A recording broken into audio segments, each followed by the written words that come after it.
how easy was it in the male side? I don't think it's a problem as much on the female side. Behavioral coaching with your system to manage the bench when you're going to sit players who might be in the double shift situation. Like in my mind, if one unit is double shifting that period and some player has violated it, they would not get out the next time. They would not be double shifted. Does that make sense? Your speaker, Kerry, turn it on. Can you hear me? Yep. Yeah, I mean, the same dynamic rules. Can you see me? Yes. Kind of lost all you guys on my lap, but the same dynamic goes through. I mean, the most basic important parts when I talk to kids is that there's two things that you can control is your work ethic and your discipline. And if you want to control them in a fashion that isn't beneficial to the team, then you're going to expect the odd little, I call it an encouraging word, or you're going to get, maybe a little less ice time. But the same principles happen. And if you don't want to work hard for your 50 seconds or you don't want to be disciplined, bad penalties are an easy thing to get rid of, in my mind. And I don't understand why everyone's having such a difficult time doing them because, bad penalties are bad penalties. Talking penalties are bad penalties. We got a systemic problem in our hockey programs where trash talking has become okay. Well, it isn't, but it's up to the coaches to use, their systems and their bench management to nullify, what I would call, bad behavior towards the other team or bad behavior toward officials. That to me is a simple thing to get rid of. But it doesn't seem to be happening as much, if you know what I mean. So, it's, that's part of, the bench management too. But all that happens too, Wally, is that let's just say there's a couple kids that aren't, up to it that day, and all of a sudden you have two kids that you got to sit, and I've never sat anybody for longer than 2 shifts, maybe a period. I mean, if they were really offside in their behavior, they might get a period, but they know because you've pre-set up the whole parameters of how your team's going to operate. The kids know, when they've gone offside, and it doesn't take long for them if you've done a good job of preparing and getting them ready with the work ethic and the discipline. That, like, to me, if we can get across, the behavioral part of hockey, which is simple, getting kids to work hard and play discipline, and you're probably further ahead than anything. But I see so much behavioral challenges in what's happening in youth hockey, and the coaches just they allow it. Like, I just to go and tell the referee where to go, well, and then they're out the next shift on the power play, and like it doesn't make much sense to me. But if you're going to allow an individual to abuse an official, you shouldn't be rewarding them with extra ice time. And I watched it. And dumbfounded by how that simple behavioral thing, kids are getting rewarded because of their talent level. And what you're really doing is you're not really making that kid a good young, person in society. What you're doing is you're adding to his own ego and his own challenges that he's going to have later on in life. Kerry, I want to mention just what you said there. That, to me, the male side is why we have the problems we have with elite players as they move up to national teams, whether it's a junior or what. We're not teaching them behavior, respectful behavior on the ice. And as they go up the ladder and gain more recognition, they're behaving in a way that is unacceptable off the ice. And I really believe that that's my involvement in the game today, but primarily on the female side. I've given up on influencing the male side, but I still am attempting to influence the male side with that mission statement exercise about what are you coaching for? You coach for the life skills of respect, effort, trust, and you are the coach who develops that with your athletes because that's what sports should do. And it's not happening on the guy's side, but to some degree, there's entitlement going on, judgment of players not playing because they're not as talented and they sit and watch, even on the female side. So it's about development, and I just wanted to get that point in. And I don't know if Sammy Joe is on. Sammy, I've got a question for you. And Wally, before you go to Sammy, I just wanted to interject that. Okay.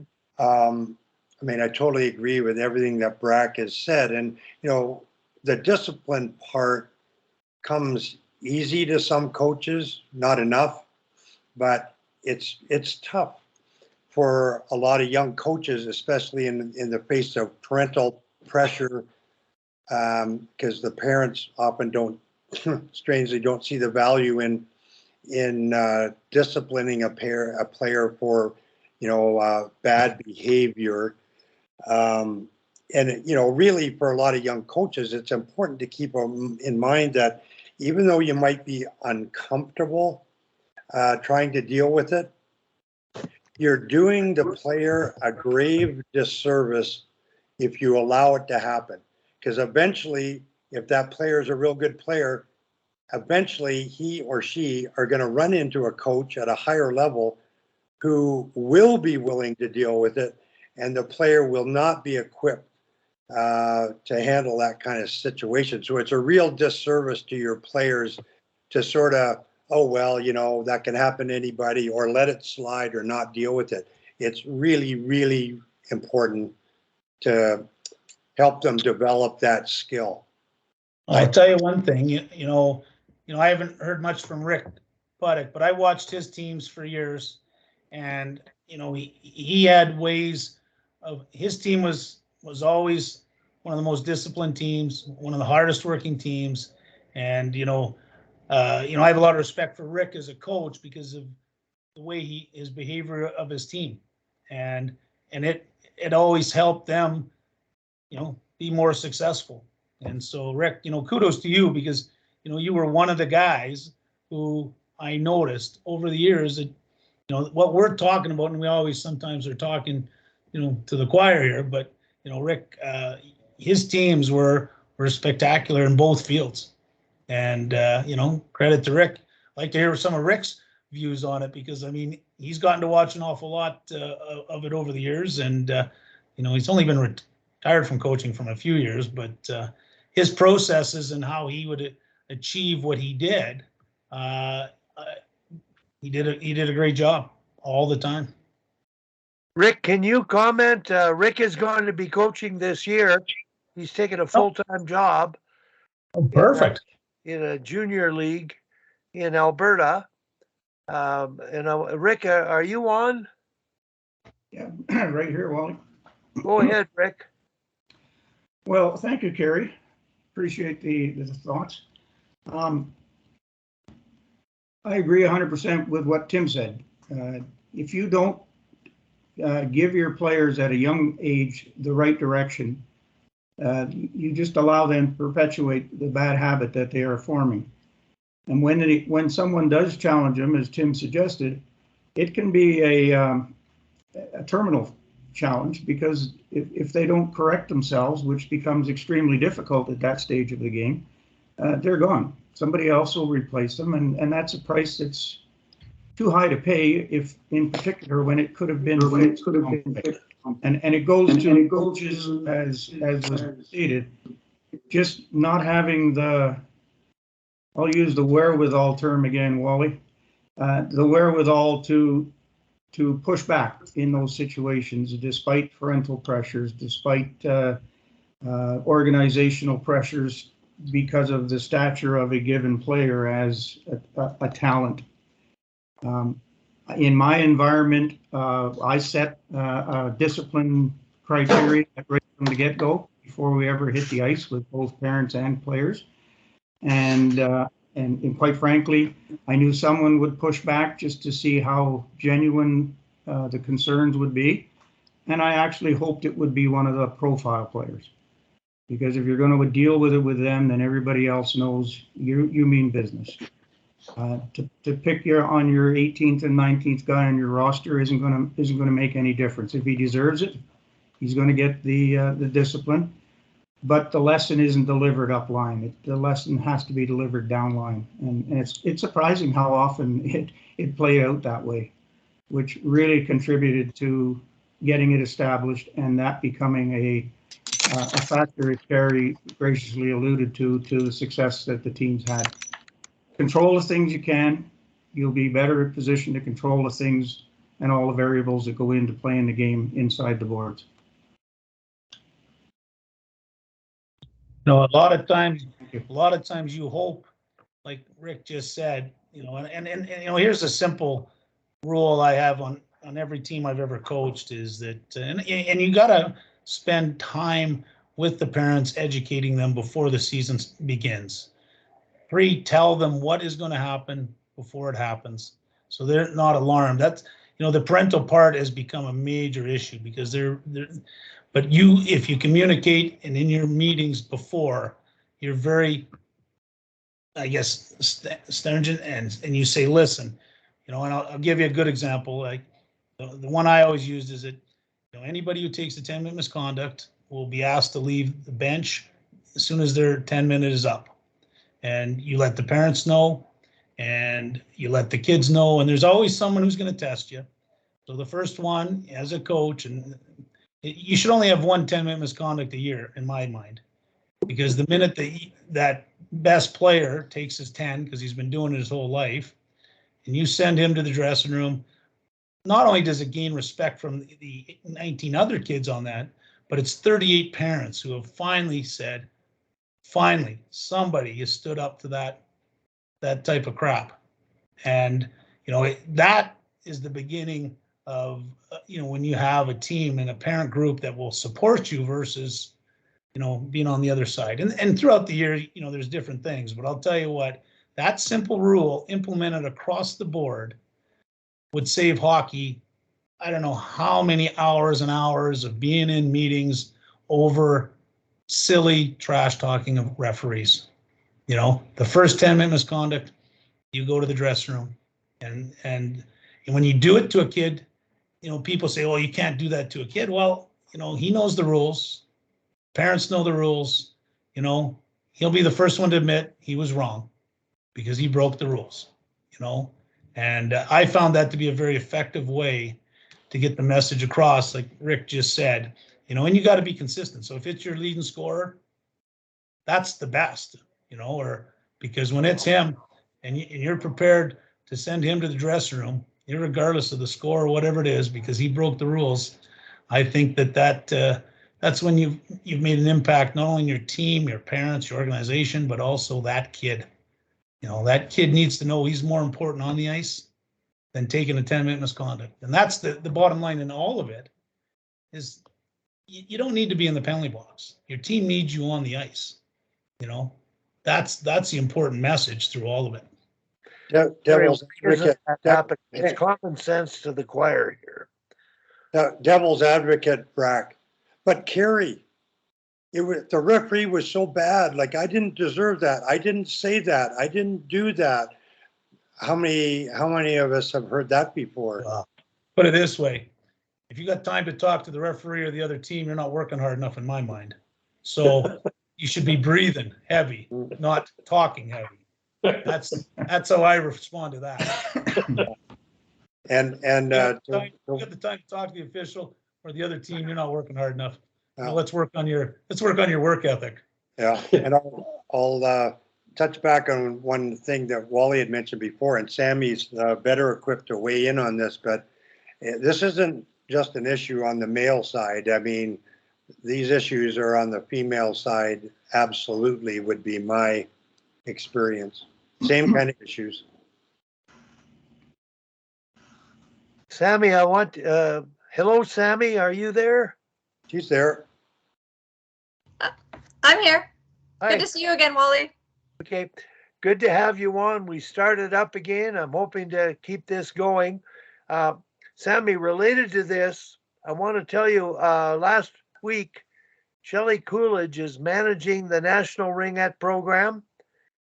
And a lady named Beth Veal, who I was a young coach when I was coaching Ringette, is the manager of development. So I spent about 3 days at the camp sitting with them during games.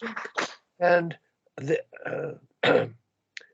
Shelley talked about the trash talking that went on in Ringette, and it is vicious. And she's established from the get-go, this is not acceptable. And being at the top of the sport in female Ringette, she's addressed it, and she's going to have me do the mission statement exercise with elite parent groups. And that issue comes up because it's a violation of the values you've agreed to participate in the sport. So we're trying to get around this stuff that seems so simple and obvious to what you let your kids get away with as a parent. We're letting them get away with things that are just causing problems later in life for everyone. And Sammy, can you know, we've talked the guys' game, the guys, their emotionality, reaction penalties, over aggressiveness. This topic of making everybody feel valued and towing the line behaviorally. The problem for me in female side, and I'm talking Elite Girls Hockey Calgary, is I don't see behavioral problems, but I see the subtle bench shortening, and I see the players that have been called up from an affiliate player not playing in games that they're called up and they watch. They don't get to develop. Why? Because the coach is coaching to win the game, not develop. There's that line of just appreciating it takes a team to develop. Your purpose in being in the program is to develop all players on all teams, and every team is there to make each other better. So, Sammy, can you comment a little bit? You've got, you know, the pro hockey female side. You've seen it there. We've talked about the male side. Can you connect this to female team sports? For sure. First, I was curious about Ringette, if Keely Brown is still working with the team, the goaltender. Okay. Is she? Is she still with the National Ringette team? I don't know, but I believe I heard her name on the weekend. So Keely is, for everybody else, played in the what would have been the old NWHL, CWHL elite level hockey goalie and Ringette goalie. Was the Ringette goalie for a long time on the national team, but she developed special goaltending gloves that are sold all across the world now, and you'll see on the back they're called the Keely. But she also is the head lawyer for the Edmonton Oilers as well. So she's out in Alberta. So I feel like she might be around the National Ringette team. Anyways, pretty cool story. So check that out. She's an amazing person, Wally, and has been super supportive of me and sort of our journey. But there was just an article in the Hockey News about the women's hockey's top 10 trash talkers, which was interesting. So some names that appeared on there that I wouldn't have assumed were trash talkers. But you're right that is exacerbated, I guess, and it is glorified a little bit, similar to fighting. I mean, I think, like Carrie said, we're all preaching to the choir on this group. I think sport should reflect the best parts of our life and not highlight what is wrong with society. However, I love the initiatives that a lot of you guys have taken, and always great to hear from Rick and to see a coach that really lives it and breathes it. I think a lot of times that the team reflects the coach as well, and how they react to situations and how they react to the referee. So that makes a big difference. And I mean, you know, do you change? Bernice Carnegie said this on our team, that you can't change the world, but you can change one person in the world at a time. And that's really all it takes, right? And that's all we can do as coaches. And You're going to run up against a lot of tough parents that, aren't going to want to hear what you have to say. But there's going to be some that are going to thank you for the rest of their lives because you've made that one difference with that one person. So I know everybody on this call is of this relative same mindset. So you guys are already doing all of this. But yes, Wally, it exists in women's hockey. Yes, it exists at the highest levels. But, it's dependent on the team and it's dependent on the coach. And you can, some players play with that extra edge and are just feel like that's what they need to get under other people's skins. But even in my time with the national team, there was disciplinary hearings that happened that were required because of stuff that was said on the ice to each other amongst national team players. So it certainly does happen at every level. And yeah, I think you guys are more adept at addressing all of this than, I could ever hope to be, because you guys have dealt with so many more players. So I'm fascinated to hear all the different ways that you guys have dealt with this. And it's just a great learning tool, I think, for prospective coaches.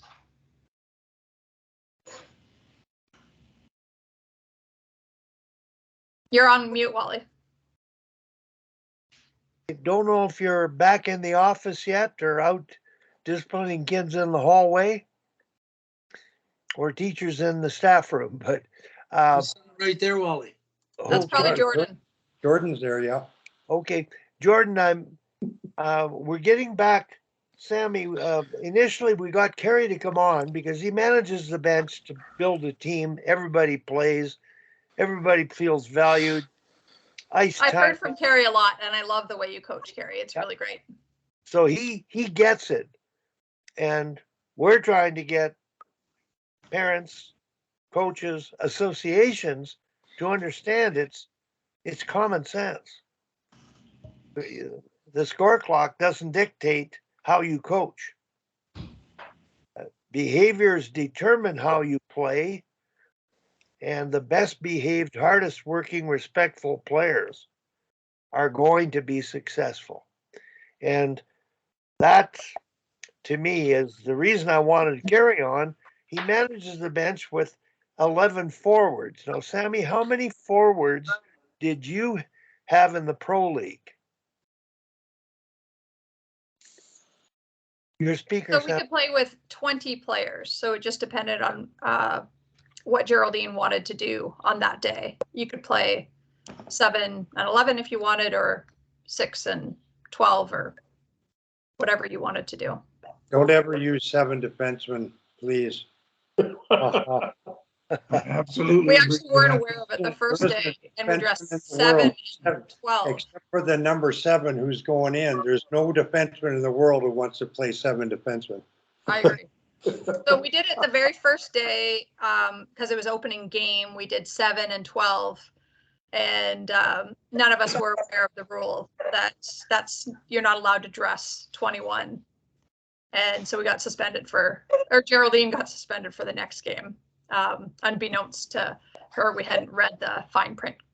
And the only reason she did it was because it was opening game and we had all the parents come in. So she just wanted everybody to dress, but knowing that person would be the eventual 7th. You're right, Tim. Nobody likes it except for the 7th who gets to sit on the bench or play a shift or two. Yeah, it's like playing 5 forward lines. It physically feels kind of the same. Yeah, Ken Dufton used to play 3 lines on forward with us with the Arrows and an extra D, so sometimes, or an extra forward, so sometimes a 10th. And that 10th forward would just rotate into every position on every line. That's what we talked about with Kerry, and the dilemma out west anyway.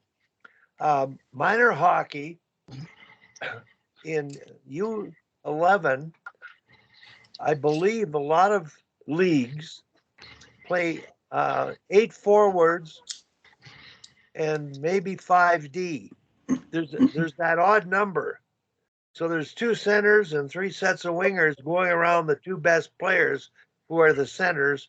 So basically they're shortening the bench and they're not developing a team. Now I'm thinking too, the Ontario Women's League, their periods are 15-minute periods, I believe. And so they have 3-line hockey, and sometimes shift length, energy, they're just not used to 4-line 6D when they reach the highest level. And I believe the odd number of players carry is because the players aren't getting enough ice time. So they don't take 12. Tom Malloy wants 12. He loves running practices with everybody engaged. Well, yeah, definitely practices. It's nice to have sometimes even more than 12 because you run both ends and whatnot. I think up to a certain age level, 9 forwards and 5D are perfect, and you should have more teams to accommodate that because it all comes down to the amount of time you have. Like if they're 15-minute periods, 3 lines and 5D are perfect for that amount of time. When you jump up to the 60 minutes. Last year, Kerry, they had 15, so it was 9 forward, 6D, and I thought it was really good. Yeah, so. Because they only played 15-minute periods. Because you can still use the same principles with 3 lines and or 3 sets of D. Like, you can set it up with your team. Like, hey, if you're really going, you're creating opportunities, you're back checking, you're blocking shots. I'm going to double shift you when I have an opportunity to do that, and you can create the reward even though you've got 3 full lines. And again, as a coach, you have to really recognize, hey, if it's that foot soldier line who's being effective, creating the momentum and the scoring chances, they're the ones you double shift, not just your most talented players. The effect of a foot soldier line getting double shifted, the effect that it has on everybody else, it forces them to become foot soldiers and work as hard as they do. And that's the art, is getting your talented players to work as hard as the players that made the team because they're energy players. You get your talented guys to work that as hard as they do, then you're going to have a great team. And we digress because we addressed Jordan specifically about 5 minutes ago, and now we've talked over him. Hasn't even had a chance to weigh in yet. So, and by the way, the other guy that I've seen his team very well run is. I've lost you, Kerry. Okay. Anyway, go ahead, Rick, or Jordan, if you've got something. Yeah, Jordan, get up. Yeah. Well, actually, it's interesting, Wally, this topic, because so many think that just rolling the bench is the easiest thing, or they think that it takes no bench management to do that. Whereas I would disagree and say that if you're rolling 3 right wingers, 3 centers, or 3 left wingers, I'd say that takes the least amount of thought process, and it actually just creates a meat grinder in your lines, or even the double shifting piece that so many do, where some of them, they just decide, well, our 3 top players are going to be our centers, and the centers are going to rotate through all the time, and so those kids are getting lots of ice that way.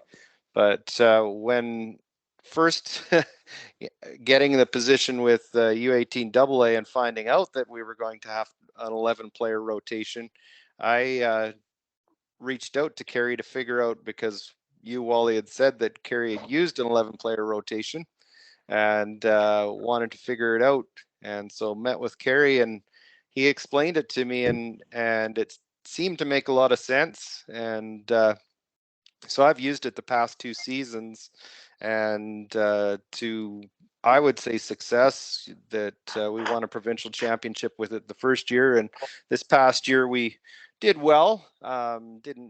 Didn't end up in the provincial tournament, but I think that the piece with it was, if I go back to that provincial championship team, that running 4 lines versus 2-line teams, the prime example of it was in the provincial final in the gold medal game.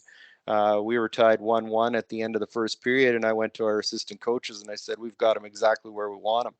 I said, we're got all the players are rolling through, and they're down to 2 lines. and so their players were gassed, and we just took over the game. So that was that one. But where the challenge comes in, and for a lot of people, why they become resistant to trying this is the idea of the pairing, and that don't get a double shift. All the other kids do, but the one pairing don't necessarily get a double shift. So you have to find ways for them to get extra ice, and that lots of times is fairly simple in throwing them out in penalty kill situations, or you can put them in to other opportunities as well, to get them a little more ice. But the thing that I've looked at it with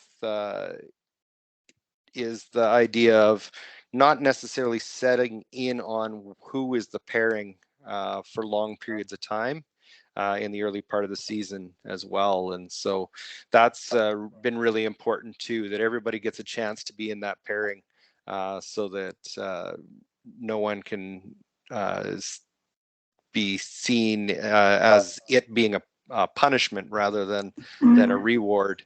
So but it's been a great learning opportunity, and I think that it's one that I actually like the 11 forwards now better than when we had 12 forwards, because you're actually getting more ice for players.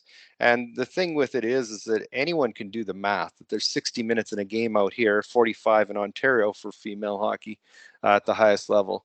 But if you start giving one forward, like a coach was sharing with me last night, that, she averaged about 23 minutes. Well, if she's averaging 23 minutes, you know that there's somebody that's averaging 7, 8, 9, somewhere in there on your team. And that's when you're doing that, you're not developing all players. And I think that it's really important that we recognize that unless we're at the top level where Sammy is, that you are looking at developing everybody. I know that development's still important at the pro level, but not necessarily the same as it has to be at ours. So I think that just a little anecdote that went on was, after talking with Carrie, I was at our fire starter tournament and ran into Carla McLeod and asked her what she had done with her 11 player rotation, and she started to explain this rotation. I said, well, that's exactly what I'm going to try. And she said, well, I got it from one of my assistants, Kelly Maruk. And when I explained that to Wally said, well, Kelly played for Carrie, so it's quite obvious where Kelly got it from. So she used it to win a Canadian Sports School league title. And so it's one of those things that you always have to be looking for a different way to do things, and don't be afraid to ask people who have done good things in the past.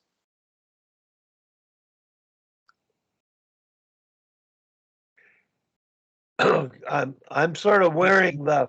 Tim, you're on mute. Am I on mute? No, I am sorry. I started to speak, Wally. Sorry. Go ahead.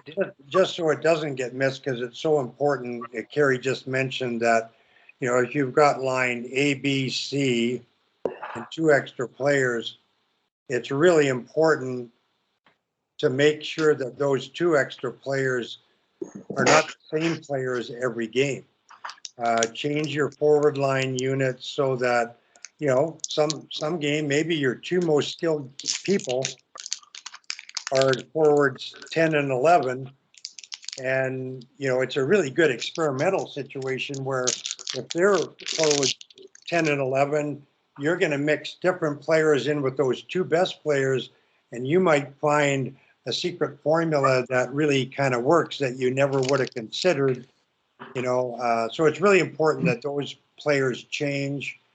Or, a lot of teams play 2 games on a weekend. So again, same idea. Play game 1. If you want to do it this way, line A and line B are going to rotate into the 12 hole. Game 2, you change your lines so that there's 2 different players, and then lines C and lines D are going to rotate into the 12 hole. And so you do that for 2 periods, and the third period is a coaching period where it's a pure reward the best, hardest working, most disciplined players, you get to choose in the third period who is rotated into that 12 hole. So you're just using 2 lines each game instead of all 3 lines. So there's lots of ways to do it. Well, the thing with that I found with using it, probably the most important piece with it is the chemistry piece. And I think that you sometimes forget how important that chemistry is for playing with people that are think the game similarly or are complementary to one another in their play. And I think that this system allows you to create that chemistry or honor that chemistry rather than always having somebody different in your line grouping all the time. So it allows 3 of the groupings to stay the same all the way through the game. And those pairings, sometimes those are really good versatile players that really can play with anybody, is where I've settled in on it at times. And I know that Kerry was talking about power play penalty kill and playing in all situations. Well, I was 2 years ago looking at stats at Christmas time. One of my assistant coaches brought up the stats on power play while we're riding down on the bus to the next game, and she said, "Did you realize that our power play is clipping along at almost 40%?" And I said, "Nope, but I thought we were scoring okay on it." And she said, "Yeah," she said, "we're almost 40%." And I said, "Well, that's because our system is so structured." And she goes, "What, you mean support the puck, get the puck to the net, and get any people and players to the net?" And she said, I said, "Yeah." And I said, "Well, it's our units." And she goes, "Yeah, next line up gets to play power play." I said, "Exactly." I said, "Everybody's getting the opportunity, and they're playing with the idea of structure, not a system, that they're understanding how they have to support the puck, when to get the puck to the net, and when to get to the net with the puck." So it was all those things. When you can honor development through coaching everybody and making sure that everybody develops and plays, I think that that's a win, whether you end up with a gold medal at the end of it or not. I, of course, lean back to my education career, and I know what I would say to a teacher if they were only calling on the students that are excelling in the class versus the ones that maybe are working their way through things harder.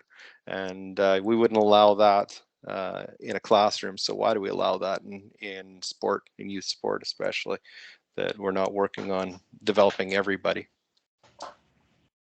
I just wanted to interject again that even when we're talking about power play situation, like there's lots of easy ways and simple ways to, again, reward performance, execution, effort. And, you can go into a game saying, "Oh, you know what? Go into every game saying, first 2 periods, next line up on the power play.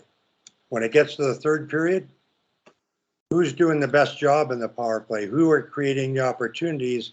Those 2 lines are going to be our power play unit in the third period, of each game."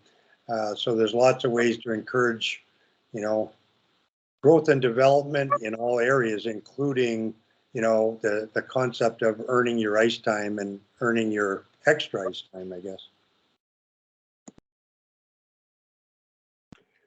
I got a question for Kerry and Jordan.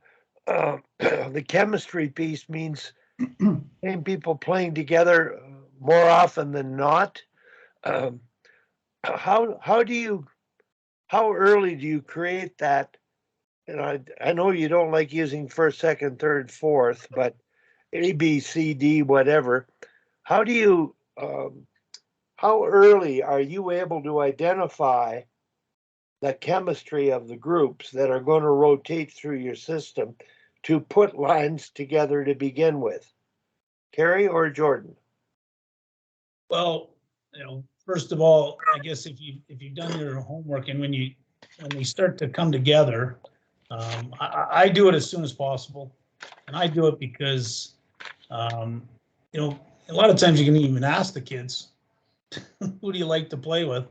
And you'll get a variety of different options, but I'll tell you, for the most part, they know who they want to play with.